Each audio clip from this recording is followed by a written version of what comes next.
ഞാനിപ്പോൾ എന്ത് സാധനം നശിപ്പിക്കാമെന്നും പറഞ്ഞിരിക്കുമ്പോഴാണ് എൻ്റെ കണ്ണിലിത് പെടുന്നത്.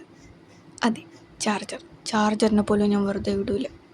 രണ്ടെണ്ണം ഉണ്ട്, പക്ഷെ രണ്ടും കൂടെ ഒരുമിച്ച് നശിപ്പിച്ച് കഴിഞ്ഞാൽ ഉമ്മ അടിച്ച് ശരിയാക്കും. അതുകൊണ്ട് നമുക്ക് ഒരെണ്ണം എടുക്കാം. അങ്ങനെ ഞാൻ CMFൻ്റെ ചാർജർ എടുത്ത്. അതാകുമ്പോൾ എൻ്റെയാണ്, എന്തെങ്കിലും പറ്റിയാലും ഞാനങ്ങ് സഹിച്ചാൽ മതിയല്ലോ. അങ്ങനെ പിൻട്രസ്റ്റിലൊക്കെ നോക്കി നീലയും മഞ്ഞയും ബ്രൗണൊക്കെ വരുന്ന ഒരു ഇൻസ്പോ എടുത്ത്. നീല അല്ലെങ്കിലും നമുക്ക് പണ്ടേ വീക്ക്നെസ്സാണ്. അങ്ങനെ അറഞ്ചും പുറഞ്ചും ബാക്കിലും ഫ്രണ്ടിലെ സൈഡിലും എല്ലാം നീല പെയിൻ്റ് അടിച്ചു കൊടുത്ത്. പെയിൻ്റ് അടിച്ച് കഴിഞ്ഞാൽ കുറച്ചൊരു ഉണങ്ങാൻ വെക്കണ്ടേ. ആ സമയത്ത് ഞാൻ കുറച്ച് പ്രകൃതി ഭംഗി ആസ്വദിക്കാൻ പോയി. നല്ല രസമുണ്ടായിരുന്നു ഇന്ന് കാണാൻ. മഴയൊക്കെ പെയ്ത് കഴിഞ്ഞിട്ട് അന്തരീക്ഷം. നിങ്ങൾക്ക് ഞാൻ വേറൊരു സംഭവം കാണിച്ചിട്ടെ. ഇതെന്തെന്നാടാ നിൻ്റെ അമ്മൂമ്മയുടെ ബീനാലെയോ? അതല്ലേ നിങ്ങളുടെ മൈൻഡിൽ വന്നേ? എനിക്ക് തോന്നി.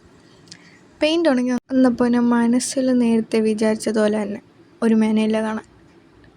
അപ്പം ഞാൻ എന്തേലും കുറച്ച് വെള്ള പെയിൻ്റ് എടുത്ത് ആ നീലക്കകത്ത് മിക്സ് ചെയ്തിട്ട് കുറച്ചും കൂടി ലൈറ്റ് ഷെയ്ഡാക്കിയിട്ട് അടിച്ചു കൊടുത്തു. എന്നിട്ട് കുറച്ച് മഞ്ഞപ്പൂക്കളൊക്കെ വരച്ചു. മഞ്ഞപ്പൂക്കൾ വരയ്ക്കാൻ വലിയ പാടൊന്നുമില്ല. കുഞ്ഞ് ബ്രഷ് എടുത്തിട്ട് അങ്ങോട്ട് ഇങ്ങോട്ട് ഒരു 5 പെറ്റൽസ് അല്ലെങ്കിൽ ഒരു 6 പെറ്റൽസ് വരച്ചത്. പിന്നെ കുറച്ച് വൈറ്റ് പെയിൻ്റ് എടുത്ത് കുറച്ചും കൂടി ഭംഗി കൂട്ടാൻ വേണ്ടിയിട്ട് നടുക്കുന്ന് ഇങ്ങനെ വരച്ചു കൊടുത്തു.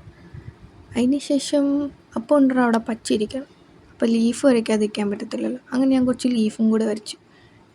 അന്നേരം കൊണ്ട് ബ്രൗൺ ഇരിക്കുന്നു. അത് ഞാൻ ആദ്യം എടുത്ത് വെച്ചു. അപ്പോൾ അതെടുത്തിട്ട് ഇങ്ങനെ നടുക്ക് കുത്തിട്ട് കൊടുത്തു. അപ്പോൾ ഒരു സൂര്യകാന്തിയുടെ ലുക്കൊക്കെ വരുന്നുണ്ട്. സൂര്യകാന്തി അല്ലെങ്കിലാ എന്തെങ്കിലും ഒരു പൂവാണെന്നൊക്കെ തോന്നുന്നുണ്ടല്ലോ, അത് മതി.